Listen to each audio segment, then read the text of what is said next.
Does Starbucks deserve the hate? And was it really necessary to shut down all of its stores for tolerance training? Well, we'll discuss this in SOS 4.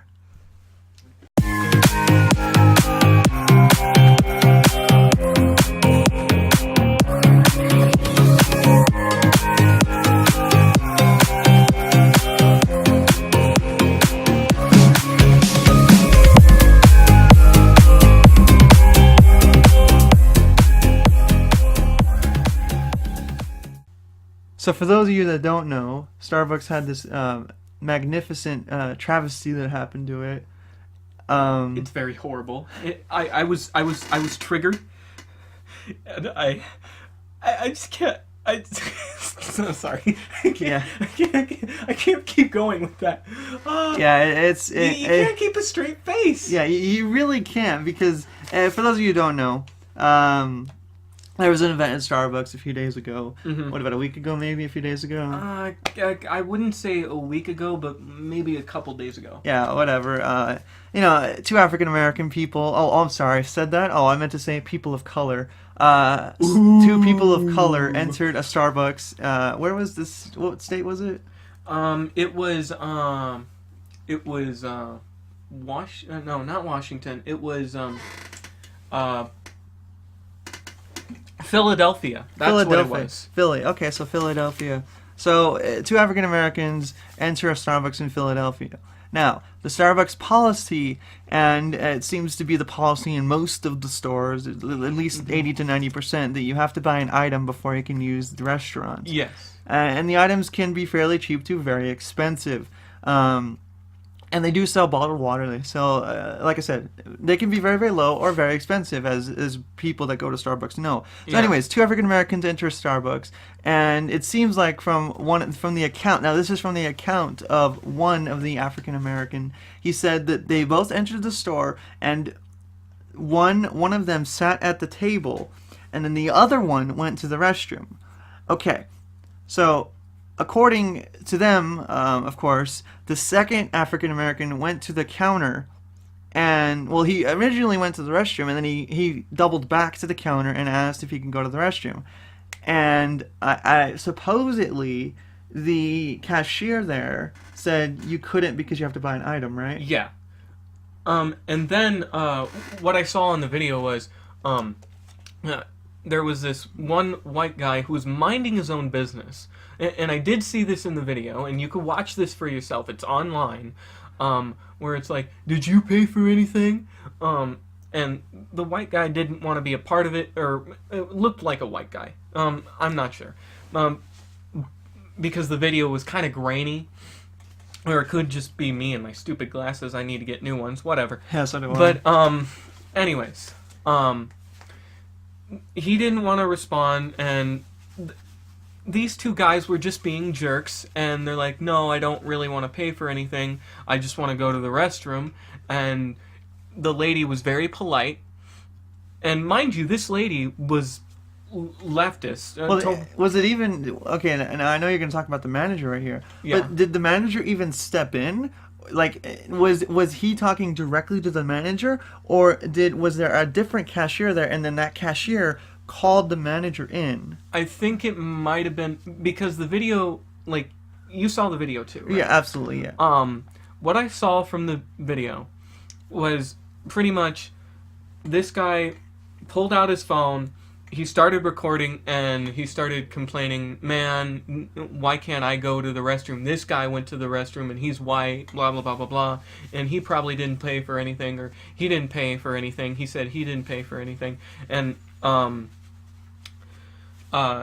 just pretty much he was just being a total jerk, and you could totally tell, like, who was staying calm in the situation and who was just blowing it out of the proportion via the guy with the camera, the black man with the camera, or I'm sorry, a person of color, or colored person. I don't care how you phrase it. You know what I mean, okay? Because the lady was calm and collective. Sir, you need to buy something or get out. And they said no. So they called the cops.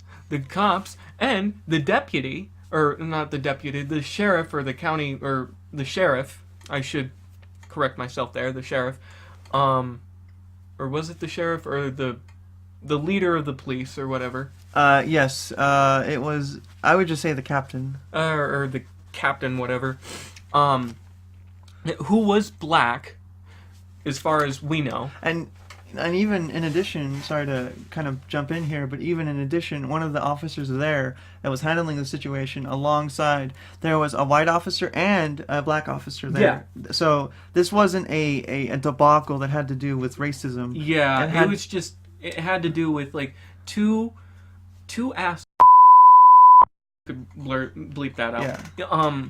Two, jerks who walked into a Starbucks and didn't want to pay for anything. Okay? Maybe at first they wanted to pay or whatever, but they should have started to pay for something first, waited for their coffee, or if they didn't have any money, I would recommend going somewhere else to go to the restroom. Okay? But they didn't do that. They wanted to make a big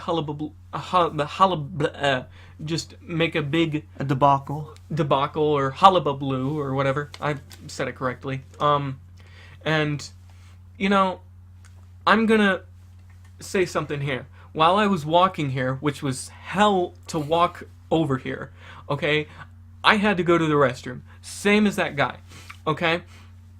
And I went to a liquor store, and I was like, is there a restroom here?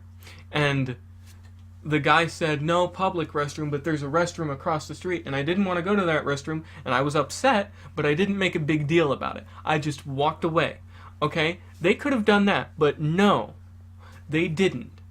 They had to make a big commotion. And if they really, really had to go, they wouldn't have been pulling out their phones and saying, oh, you see, these people that I'm filming right here, they're racist. See how racist they are? In that amount of time, he could have probably paid for whatever he was going to get at that coffee shop and go to the restroom. Or, if he really had to go, he wouldn't have time to pull out his phone and say, this person's a racist, etc. I think what you're trying to say is it almost seemed sort of set up.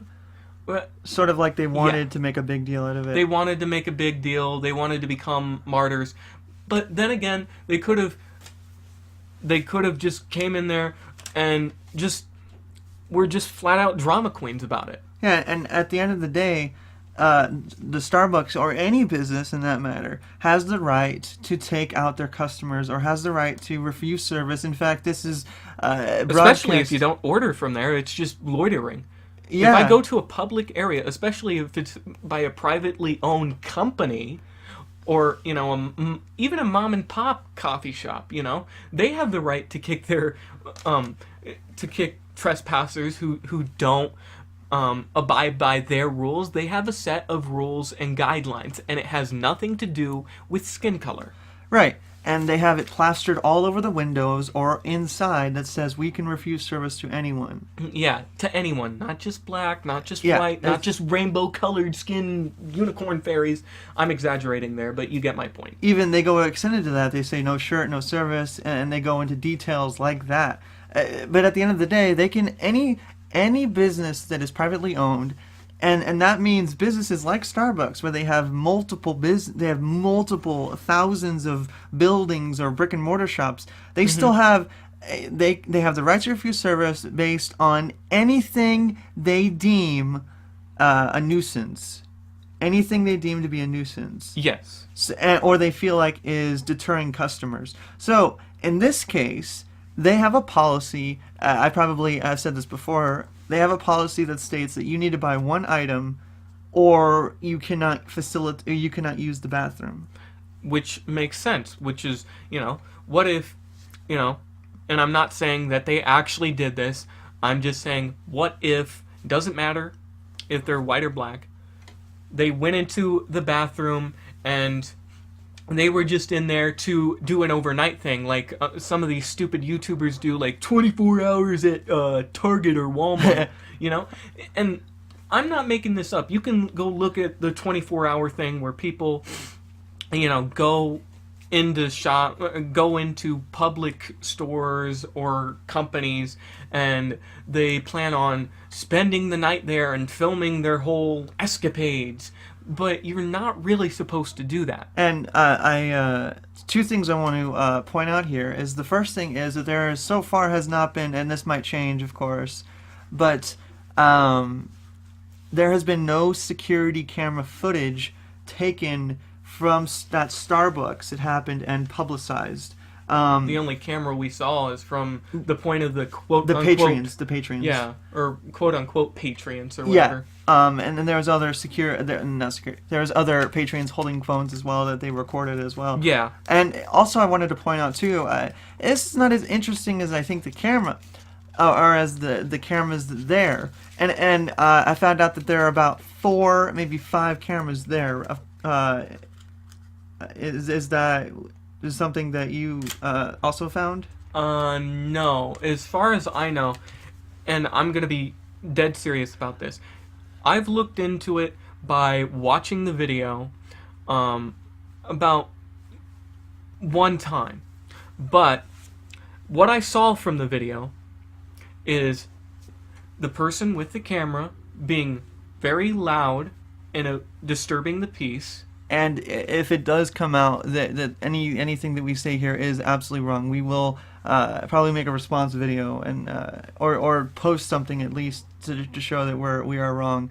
But I want to go back to my second point, because I talked about my first interesting thing. I want to go back to my second interesting thing. You mentioned the manager, and I think you were going to say that the manager is part of a certain political affiliation. Yeah. It's been determined that from a source from Starbucks, a worker there, that the manager there was... Well, not a worker. What I found out that it was from a regular customer that comes there. Okay. Oh, okay. Yeah, a regular customer then that goes there. She realized that the manager there is not is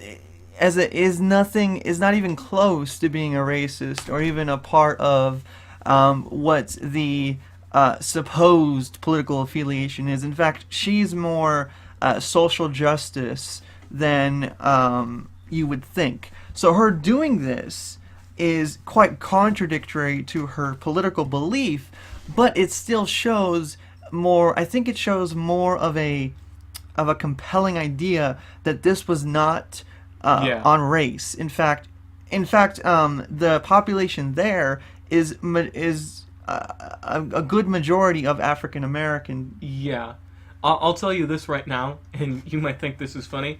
If she's not on the right now, she might be after this. Most likely she's probably going to be on the right. And she got moved. Oh. She didn't get fired. And this is leading to a kind of an interesting just an interesting proposal, or not an interesting proposal, but something interesting that people are looking into, because something other than what happened probably happened. But if we were just to get one security camera footage of it, this would all be solved. But is Starbucks going to release it or not? Yes or no? It's still undetermined. And if they were going to do this, this would all be solved within like hours upon that being released. And therefore, the media, that story would die. Yeah. And if there was a bigger issue at hand, then of course there would be a bigger investigation involved in here. That's true. But if evidence comes out, to where they do have the cameras, and they do have, what you just said, then the far left-leaning media, who likes to think that all white men are racist and cisgenders and homophobic, et cetera, bloody freaking blah. If it comes out to them, you know what? They'll totally drop the story. They'll mention part of it as being racist without backing up their evidence. Yes, exactly. Yeah, they'll drop the actual factual evidence, and they'll keep the narrative. They'll keep the narrative. Yes. You know? That's been a long-running case with it, and that just shows the political ideology that the media likes to shove in people's faces, and even though they say we're unbiased and Like, we're take for example, who was that guy who sexually assaulted or raped that one girl? He was like a rich white kid, and he was about to be sentenced for like that crime, and then he got off due to him being so rich or white. You know what I'm saying? I'm not following. I do know of Harvey Weinstein, which Yeah. was the Hollywood exec. He had a lot of issues of just sexual misconduct in his producing firm, and so therefore he was kind of ousted by the Hollywood community and, of course, the media. Yeah, even though kind of the media and Hollywood kind of turned a blind eye for a long time, and now once it came to light, they're like, "Oh, we never condone this." Yeah, you know? and they collude together. And they say, "You see, this is a white privilege for you," you know? And there are a bunch of people who consider this to be horrible and horrendous. I never even knew who Harvey Weinstein was. Yeah. Until, that sex scandal. And I don't condone what he did. My friend here does not condone what he did. Do you condone what he did? No. I was actually going to jump in and say I don't condone any of this misconduct that they do, but it goes to show you that there is a They jump to conclusions. I think there is a sexual conduct hierarchy in Hollywood, and I think that it's been there forever. And people are now there. And they've dropped it. You've seen how there's there's little coverage of it. It's like, yeah, they drop it or try to sweep it under the rug. I want to go back though to the manager of that Starbucks. Yeah, let's not get on a rabbit trail here. Supposedly though, she got moved stores. So she is now at a different location now. She got moved to a different location. And that opens a whole can of worms of, okay, is the company doing this for are they trying to get their reputation back by kind of moving her away from it, and then kind of moving everything away and kind of just trying to sweep it kind of a little bit, trying to clean it all up, improve their reputation from this. And I think that they're overdoing this, and this goes to they're closing 8,000 stores for insensitivity training or sensitivity training. Which I don't get. Why would you close down 8,000 stores that... Yeah, I know they're from the same chain. They're Starbucks stores. But just because one Starbucks store in not Washington, I just said the place. Philadelphia. Just because of one store in Philadelphia, one Starbucks store in Philadelphia, had that little incident, doesn't mean everything else needs to shut down. If the roller coaster is broken, they don't shut down the whole damn amusement park. Exactly. And it's been proven that insensitivity training or sensitivity training doesn't work at all. Yeah. There's no evidence to show that sensitivity training has improved the workplace at all. And we're talking, improvements that lead to a better environment. There's none of that. It's just the way it is, and I don't mean to say, oh, let's give up.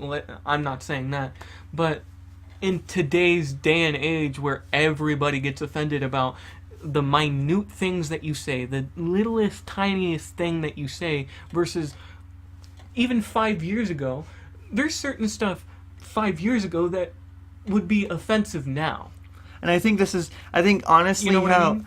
I think that you're totally right. It's come to a point, I think people are understanding that this special case here is ridiculous. Especially on the internet, there's memes about this. There is not only memes, but people are handing out on the internet, they're passing out this fake apology letter from the CEO and saying that, oh, it's because of Russian bots that Oh. our insensitivity is the way it is. And they're then printing that out and presenting that to Starbucks. And then, of course, you have other black people going to Starbucks and saying, "Oh, look, did you see what happened at the news? I want a free coffee." And they're getting free coffee. They're proposing this idea of free coffee or of a free beverage of any size from Starbucks. I find it hilarious because whenever a company like this tries to clean up a reputation that's been tarnished by a certain event or not, they I can just imagine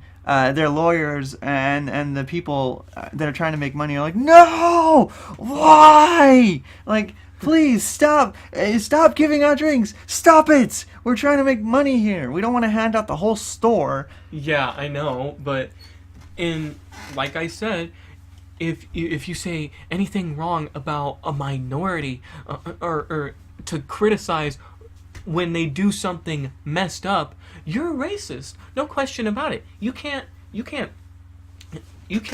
say you're not a racist because you are.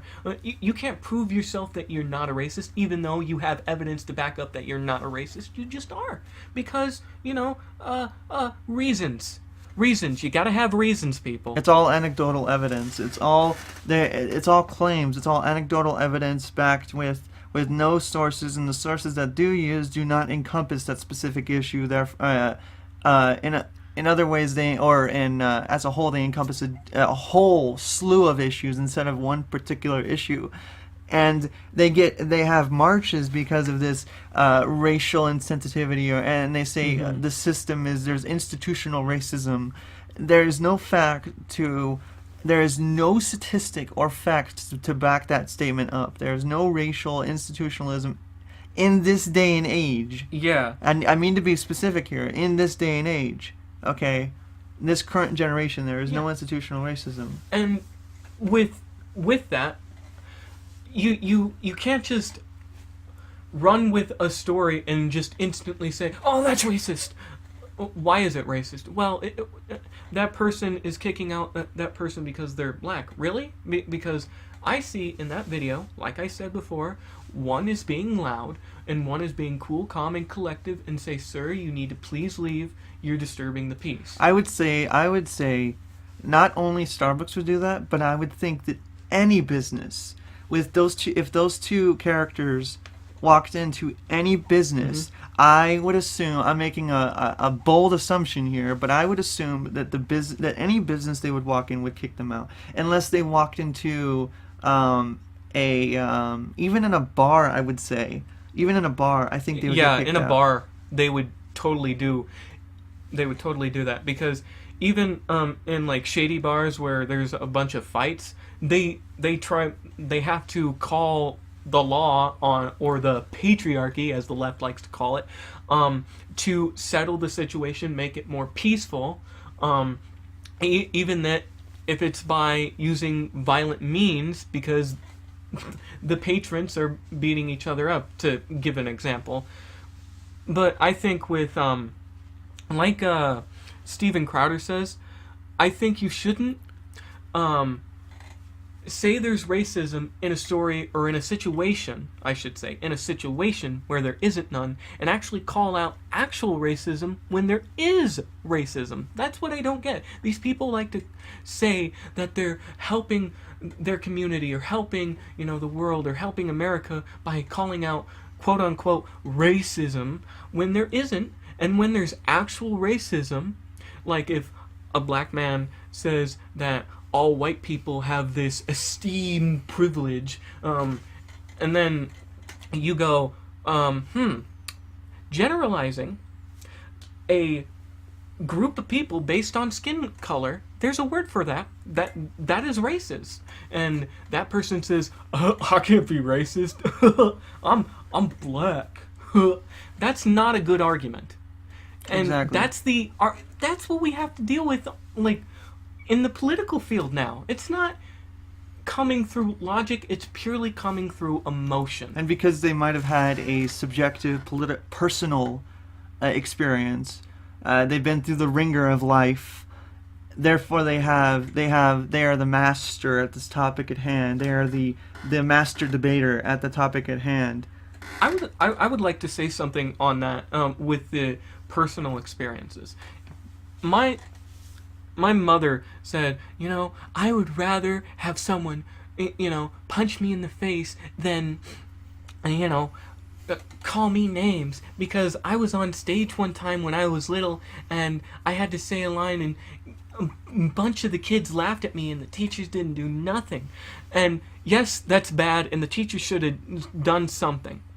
However, I've been punched in the face before. I've had my hair pulled to where it was pulled out of my scalp, okay?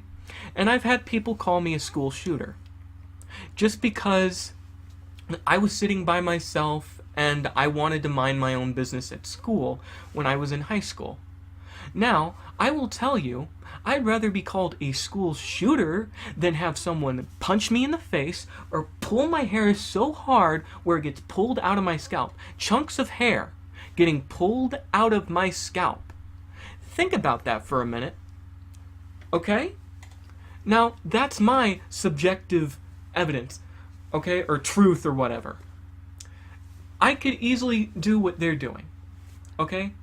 You should never, to expand on that, you should never use your personal experience in political discourse. Yeah. Ever. Because you are only using anecdotal evidence. You are stating this, you are basically stating, I have been through it, so therefore I'm an expert on it. Which is not necessarily the case. Which is never the case, and should never be the case. Yeah. Because if we rely on a personal experience, then everybody is a victim, and victimhood is going to flat take out place. Terrible. Yes, and victimhood is flat out terrible.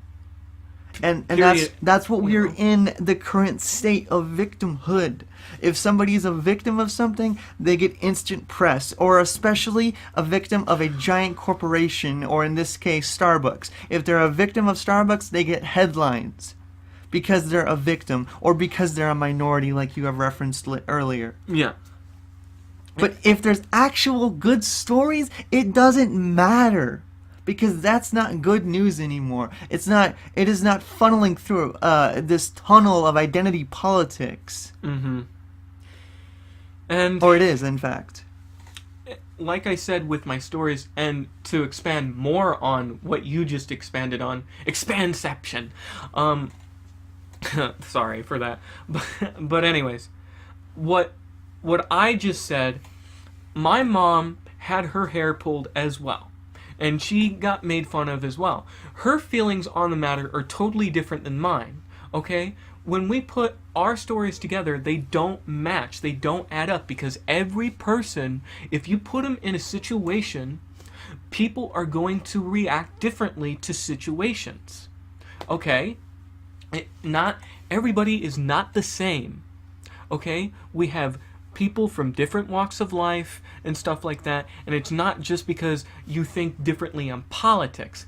It's just how people, their mindsets, how their mind is the way it is, how it's developed, and just basically kind of how they were raised a little bit, but not necessarily. So I think this is exactly what is happening now, and I think we're just, look, at the end of the day, we're just gonna have to wait for the repercussions and the consequences to happen. And this is where we're gonna end today's podcast. Hope you guys enjoyed, and we'll see you next time.